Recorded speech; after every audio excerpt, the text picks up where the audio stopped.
Sa araw-araw nating pamumuhay, lahat tayo ay nakaranas ng di inaasahang pakikipag-alitan sa kapwa. Ngunit ang pakikipag-alitan natin ay di lamang makasama sa ating mga sarili, ngunit pati na rin sa mga taong nakapaligid sa atin. Maaari itong makapahamak di lamang sa pisikal, pati na rin sa emosyon at pag-iisip ng ating sarili. Ngunit sa kasamaang palad, maaari din ito humantong sa kamatayan. Ang kaso natin ngayon ay tungkol sa kaso noong April 1992 na kung saan dalawang magkaibang grupo ang nagkaroon ng di inaasahang alitan sa isang restaurant na nauwi ito sa barilan at pagkabatay ng isang minor de edad.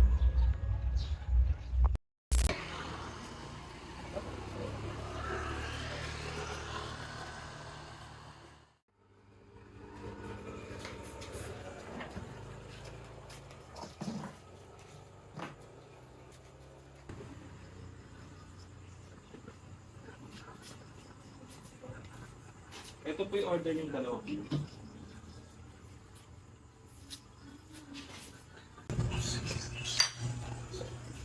Pare, yung gusto yung lakad mo kanina. Ito, pagod ka na, minaras ka pa. Bakit pare? Naglagwarit ko. Andun lahat ang lisensya ko, ID. Hindi talaga pare.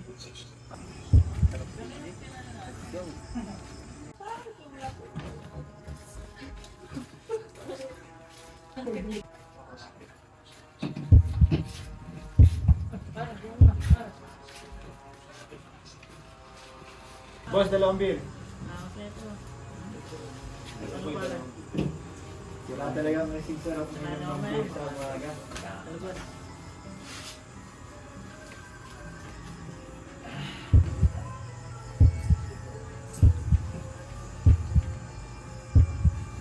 Pare, parang ang sama yata tumitig nito na yun. Parang may problema sa atin. Tara.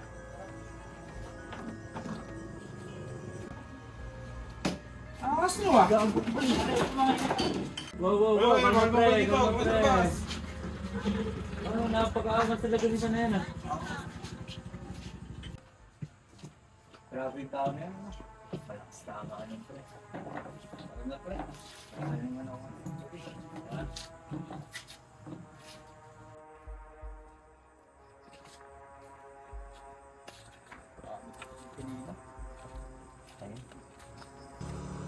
Angas ng pare ah. Ano balak natin? Tara, pangalan sa sakyan ko. Tara pare.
Huwag ka susuko dyan! Gagaling kita sa hospital!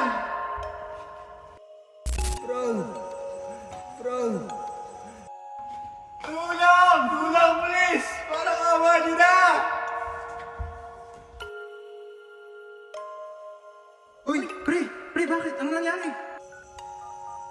Hello! Emergency! Kailangan namin na ambulansya dito sa 18th Street, Olongapo City.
Ayon naman kay Dr. Rolando Ortiz II, isang senior physician mula sa Olongapo City General Hospital, sinigurado niya na ang mga natamong sugat ni Bagalawis ay galing sa mga sumusunod.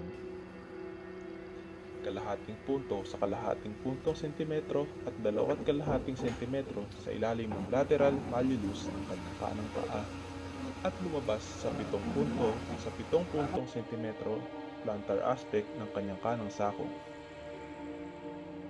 Sa kamay naman ay pumasok ang bala sa bandang 4 na punto at 4 na puntong sentimetrong dorsal aspect carpophalangeal joint 5th digit kanang kamay at lumabas naman ang bala sa bandang 6 na punto sa 6 na puntong sentimetro sa lateral side carpophalangeal joint 5th digit bandang kanan ulit.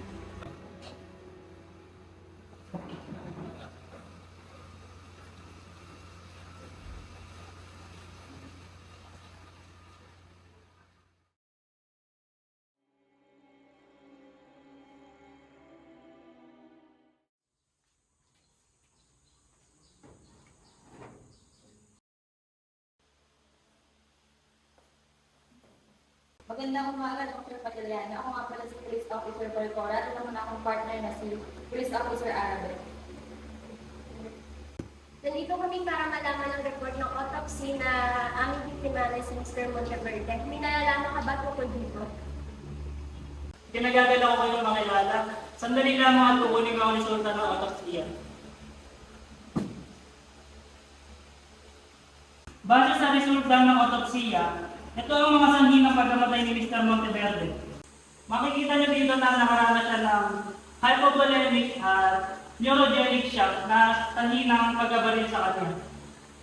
Paano magpapaliwanag ang sugat sa kanyang lieg? Sa tingin mo, gaano kalakas ang impact ng kanyang pagkabaril? Posible na caliber 45 na baril ang ginamit sa kanya. Na direktang tumama sa kanyang right clavicle patungo sa left lobe ng kanyang ulang.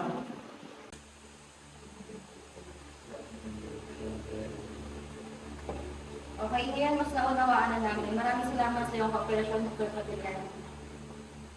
Kinagagala ko na makatulong sa inyo at umaasa ako na makamit ang hustisya para kay Mr. Monteverde. Maraming salamat ulit, Dr. Padillano. Maraming salamat, Dr. Maraming salamat din sa inyo.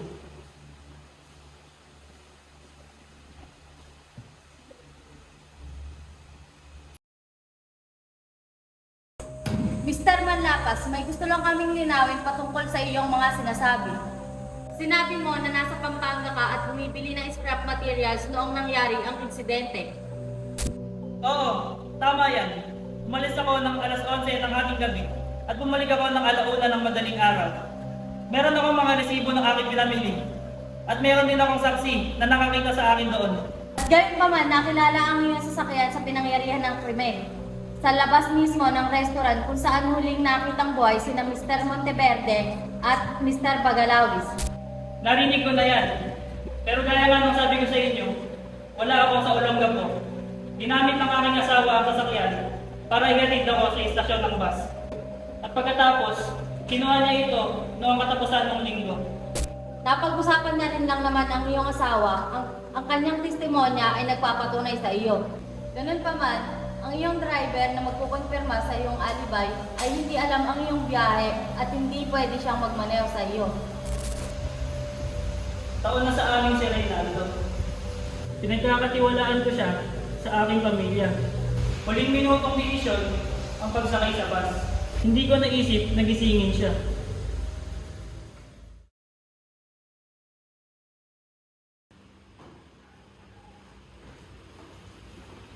Maaaring magsitayo ang lahat. Ngayon ay sesyon na ng kagalang-galang na si Judge Norman D. Pamituan ng Municipal Trial Court ng Olongapo City, Zambales. Ang kaso ni Hipolito Bermudez at Renario Manlapas ay magsisimula na. Maaari nang ipakita ang inyong katibayan at ebidensya.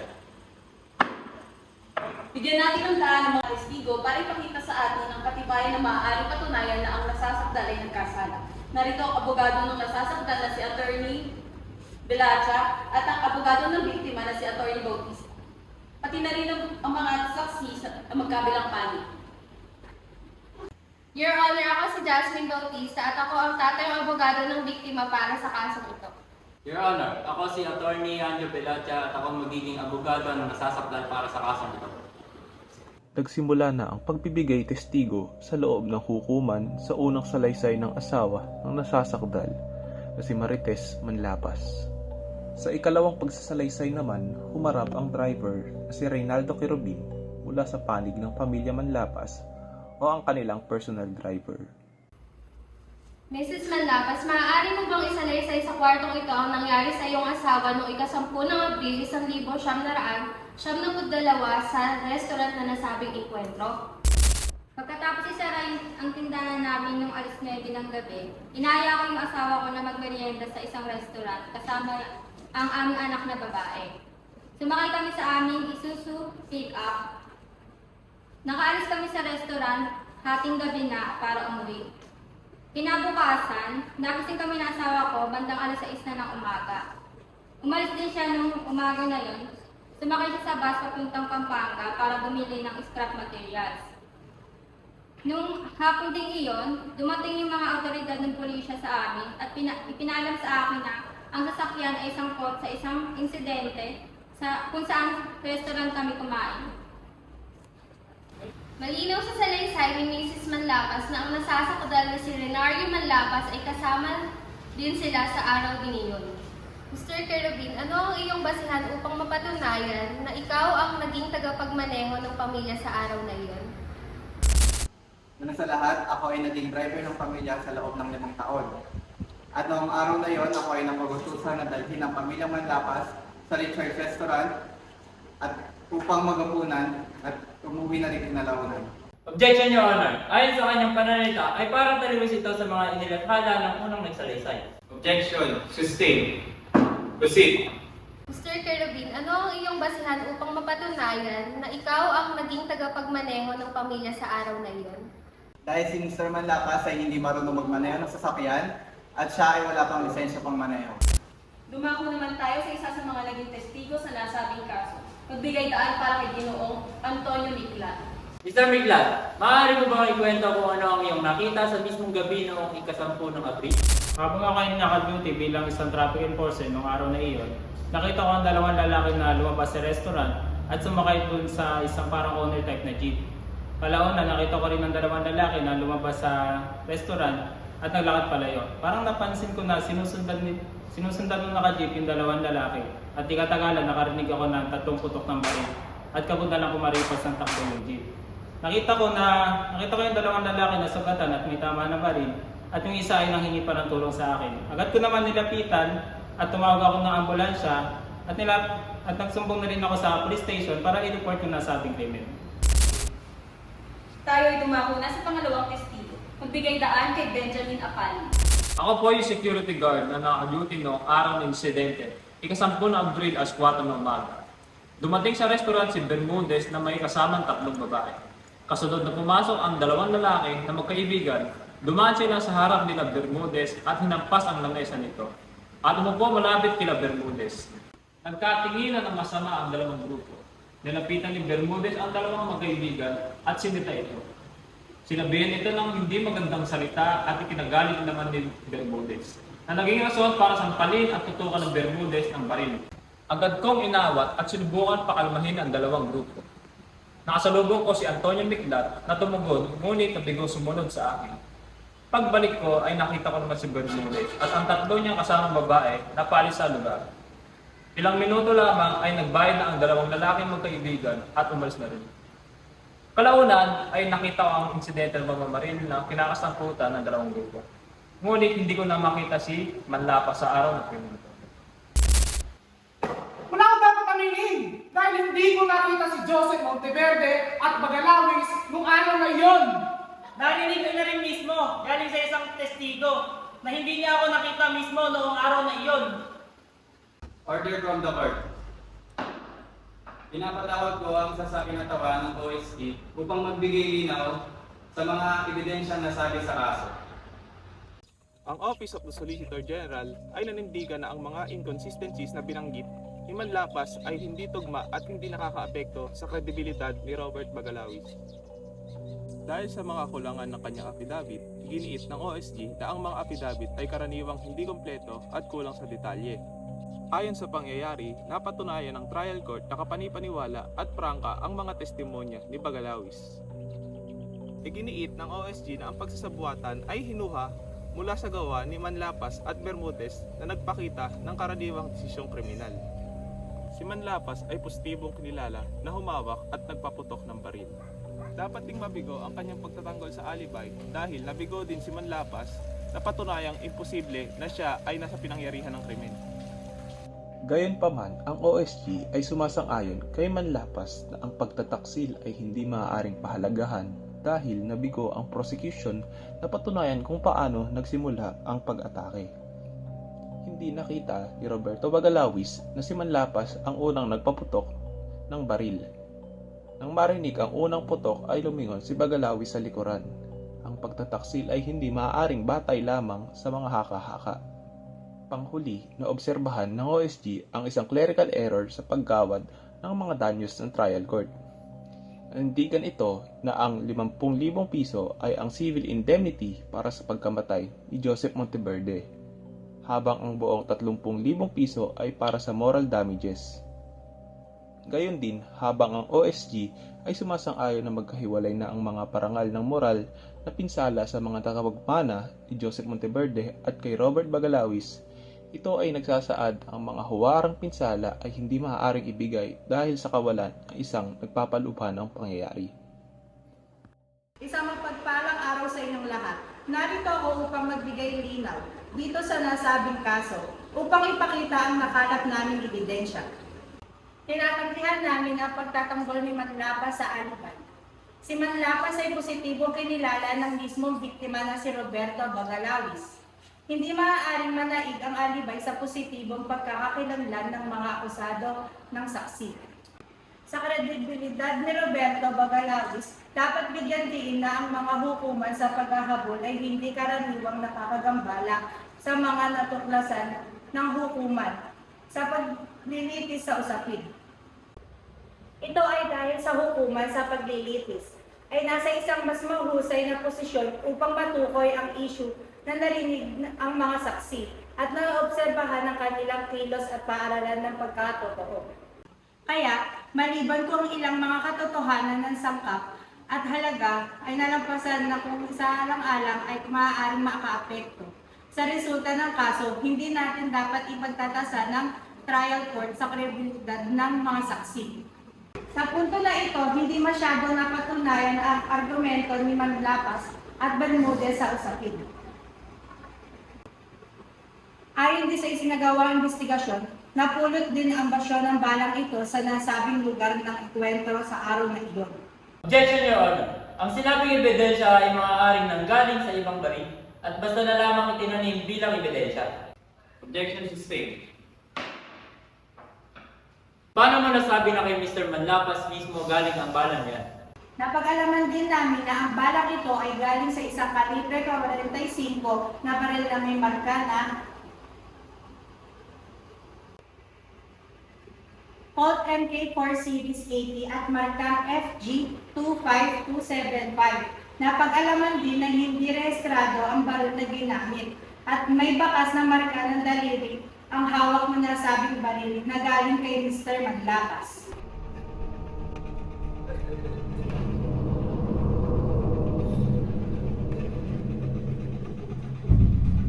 Sa kasong ito, ayon sa mga nakalat na ebidensya na inilahad ng hukuman na ito, ang parusa para sa kasong homicide at attempted murder ay mula sa reklusyon temporal sa maximum period nito. Dahil sa pagbibigay ng matibay na ebidensya ng biktima, ang korte ay nagpasya na ang parusang dapat ipataw ay mula 12 taon at 1 araw hanggang 20 taon na pagkakakulong na walang anumang piyansa.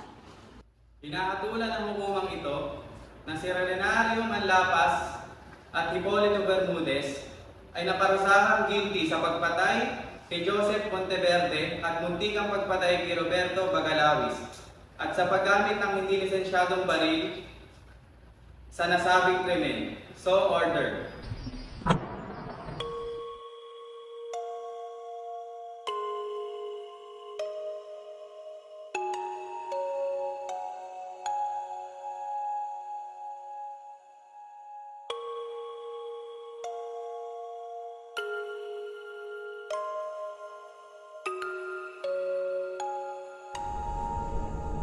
sa isang kataga, huwag mong gawin sa iyong kapwa ang ayaw mong gawin sa iyo.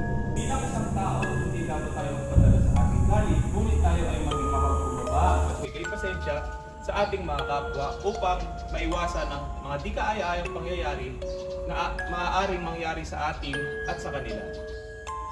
At dito na nga po nagtatapos ang ating storya. Muli, ako si Kyle David Ponce at ito ang tunay na kwento na pinamagatang The Monteverde Melody.